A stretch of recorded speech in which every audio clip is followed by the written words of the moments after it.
നവകേരള സദസ്സിന് മുഖ്യമന്ത്രിയും മന്ത്രിമാരും അടങ്ങുന്ന സംഘം സഞ്ചരിച്ച ബസ് അതിൻ്റെ കന്നി യാത്രയ്ക്ക് തയ്യാറെടുത്തിരിക്കുകയാണ്.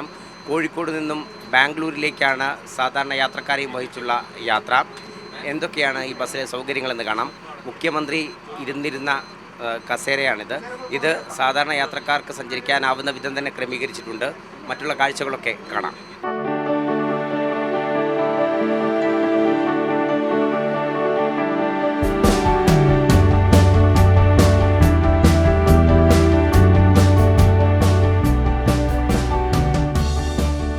ആരോഗ്യപരമായ പ്രശ്നങ്ങളുള്ള ആളുകൾക്ക് കയറാൻ വേണ്ടിയിട്ട് ലിഫ്റ്റ് സംവിധാനമുണ്ട്.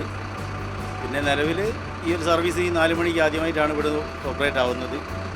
നമ്മളുടെ സൈറ്റിലിട്ട സമയത്ത് തന്നെ ഈ ഈ മൊത്തം ടിക്കറ്റുകളും അന്ന് തന്നെ റിസർവേഷൻ ആയിട്ടുണ്ട്. അപ്പം ജനങ്ങൾ ഇതിനെ നല്ല രീതിയിലാണ് നോക്കി കാണുന്നത്. രാവിലെ 4 മണിക്ക് ഇവിടെ നിന്ന് സ്റ്റാർട്ട് ചെയ്തിട്ട് 11:30 മണിക്ക് ബാംഗ്ലൂർ എത്തിച്ചു തരും. അവിടുന്ന് 2:30ക്ക് തിരിച്ച് കോഴിക്കോട് പുറപ്പെട്ടിട്ട് 10 മണിക്ക് കോഴിക്കോട് എത്തിച്ചു തരും. മറ്റ് നമ്മൾ ഈ വോൾവോ സ്കാനിയ സർവീസിനെ പോലെ തന്നെയാണ് ഇതും. അതിൽ അഡീഷണലായിട്ട് നമുക്ക് ഇതിനകത്ത് ബാത്റൂം ഫെസിലിറ്റി ഉണ്ട്. അതുപോലെ തന്നെ ഈ ഹൈഡ്രോളിക് ലിഫ്റ്റ് സംവിധാനമുണ്ട്. അതാണ് അധികം ഉള്ളത്. മുഖ്യമന്ത്രിയുടെ കസേരയിൽ ചേഞ്ച് വരുത്തി അതിൽ സാധാരണ തന്നെ കസേര ആക്കി 26 അത് 21 മന്ത്രിമാർക്കും യാത്ര ചെയ്യാനും മുഖ്യമന്ത്രി യാത്ര ചെയ്യാനും മാത്രമേയുള്ള സൗകര്യം. അത് 26 ഉയർത്തി. എങ്ങനെയാണ് ടിക്കറ്റ് ചാർജ് വരുന്നത്? 1175 പ്ലസ് GST ആണ്.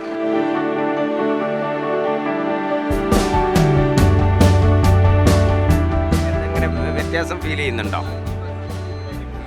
വ്യത്യാസം ഫീൽ ചെയ്തില്ല. കാരണം അത്ര കംഫർട്ടായിട്ട് എനിക്ക് തോന്നുന്നില്ല. കാരണം ഒന്നാമത് ഈ സീറ്റ് ഒരു അഡീഷണൽ സീറ്റാന്ന് തോന്നുന്നു അല്ലേ.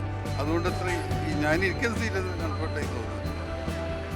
എന്താണ് ഒരു ഫീൽ? എന്താണ് ഫീല്? പ്രത്യേകിച്ച് ഒരു ക്യൂരിയോസിറ്റി ഉണ്ടായിരുന്നു. കാരണം ഒരു ബസ് ഇങ്ങനെ കോൺട്രവേഴ്സിയിൽ കൂടെ ആണെങ്കിൽ കൂടെ ഹൈലൈറ്റ് ചെയ്യപ്പെട്ടല്ലോ. അപ്പോൾ ഇതൊരു യാത്ര ചെയ്യാം. ഞാൻ 10-ാം തീയതി യാത്ര പ്ലാൻ ചെയ്തായിരുന്നു. അതൊന്നും കൂടെ ഏർലി ആക്കി എന്നുള്ളൊരു വ്യത്യാസം. പിന്നെ യാത്ര കഴിഞ്ഞ് വന്നതിന് ശേഷമായിരിക്കും ഇപ്പോൾ നമുക്ക് ശരിക്കുള്ളൊരു റിവ്യൂ പറയാൻ പറ്റുക. യാത്ര സൗകര്യമായിരിക്കും എന്ന് വിചാരിക്കുന്നുണ്ട്. ടോയ്ലറ്റും വാഷ് ബേസൊക്കെ ഉള്ളതുകൊണ്ട് നമുക്ക് ഇത്തിരി റിലാക്സ് ചെയ്ത് പോകാൻ പറ്റുമെന്ന് വിചാരിക്കുന്നുണ്ട്. കാരണം സോഫാർ കേരളത്തിൽ നിന്ന് പിന്നെ ടോയ്ലറ്റോ അല്ലെ വാഷ് ബേസോ ഉള്ളൊരു ബസ് ഇതുവരെ യാത്ര സർവീസ് ചെയ്യുന്നില്ല. ഇന്ത്യയിൽ മറ്റുള്ള സംസ്ഥാനങ്ങളിൽ കണ്ടമാനം ലക്ഷറി ബസ്സുകൾ പിന്നെ യാത്ര ഇത് ചെയ്യുന്നുണ്ട്. ടിക്കറ്റ് ഞാൻ പിന്നെ സാധാരണ ബസ്സിനെ അപേക്ഷിച്ച് എനിക്ക് പെരിന്തൽമണ്ണെന്നാണെങ്കിൽ ഒരു 600 രൂപയ്ക്ക് മറ്റേ സ്വിഫ്റ്റിൻ്റെ ഗരുഡയിൽ പോയി വരാം. പക്ഷേ ഇതിനകത്ത് 1259 രൂപ വരുന്നുണ്ട്. അപ്പോൾ ഏതായാലും അതിൻ്റെ ഒരു ബെനിഫിറ്റ് ഉണ്ടാവുമെന്ന് വിചാരിക്കുന്നുണ്ട്. യാത്ര പോയി വരട്ടെ. ഏതായാലും അജിനാണ് മുഖ്യമന്ത്രിയുടെ സീറ്റിൽ ഇരുന്നുകൊണ്ട് ബാംഗ്ലൂരിലേക്ക് കന്നി യാത്ര നടത്തുന്നത്. അജിന് ഇത് ഇങ്ങനെ തന്നെ സെലക്ട് ചെയ്താണോ? അല്ല, ഞാൻ വിചാരിച്ചത് ഇത് സീറ്റിൻ്റെ ക്രമം അനുസരിച്ച് രണ്ടാമതാണ് വിചാരിച്ചത്. അപ്പം ഞാൻ വിചാരിച്ചത് ഒന്നാമതായിരിക്കും മുഖ്യമന്ത്രിയുടേതാണ് ഞാൻ വിചാരിച്ചത്. പക്ഷെ അവർ സീറ്റ് അറേഞ്ച് ചെയ്തപ്പോൾ അത് യാദൃശ്ചികമായി വന്നതാണ്. ഞാൻ വിചാരിച്ചത് മുഖ്യമന്ത്രിയുടെ പിറകിലിരുന്ന് പോകാമെന്നാണ് വിചാരിച്ചത്. എന്താണ് ഈ യാത്രയിൽ മറ്റൊരു ആകർഷണീയമായി തോന്നുന്നത്? ഇല്ല, പ്രത്യേകിച്ചൊന്നുമില്ല. ഞാൻ ദേവരി കോളേജിൽ പഠിച്ചതാണ്. അപ്പോൾ അവിടുത്തെ KSUവിൻ്റെ പാനലിൽ നിന്ന് വിജയിച്ച ആളാണ്. അവിടുത്തെ അസോസിയേറ്റ് സെക്രട്ടറിയാണ്. അപ്പോൾ അതും കൂടെ ഒരു ഇതാണ്, നല്ല ഒരു ഇതാണല്ലോ, ഫൺ ഫാക്റ്റ് ആണ്. KSUവിൻ്റെ നേതാവായിട്ടുള്ള ആളാണ് മുഖ്യമന്ത്രിയുടെ അസോസിയേഷൻ സെക്രട്ടറി.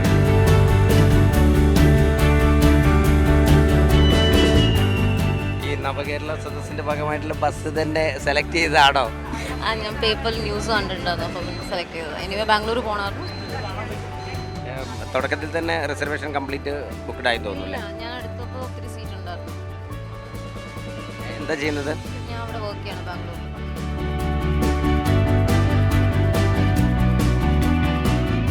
ഞങ്ങൾക്ക് ഇന്നലെയാണ് ഇതിൻ്റെ ട്രെയിനിങ് ആയിട്ട് കിട്ടിയിട്ടുള്ളത്. ബാക്കിയുള്ളവർ ഓടിച്ചേ അറിയത്തുള്ളൂ. ഇന്നലെ ഞങ്ങൾ ഓടിച്ച് നോക്കിയപ്പോൾ വളരെ കംഫർട്ടബിളാണ്. വണ്ടി വളരെ ഫിറ്റാണ്. വളരെ സന്തോഷം തോന്നുന്നു. എല്ലാവരും യാത്രക്കാരെല്ലാം ആഗ്രഹിച്ചൊരു യാത്ര ഇതിനെ പറയാം.